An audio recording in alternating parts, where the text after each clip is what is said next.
Жігітке дос көп болар бақ барында, ешкімге дос екенде бақтарылма.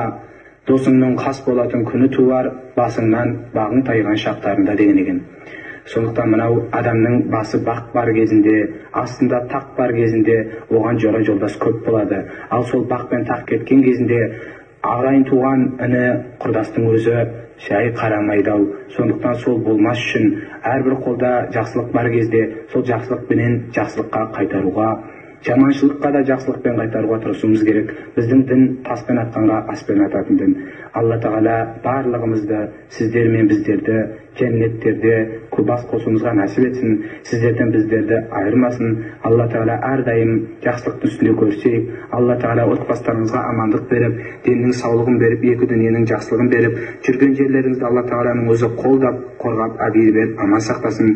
Істеген істеріңізге береке беріп, әрдайым жақсылықтың Алланың рахымына бөленіп жүре берейік. Раббана аманна, фағфир лана вархамна ва анта хайрур рахимин.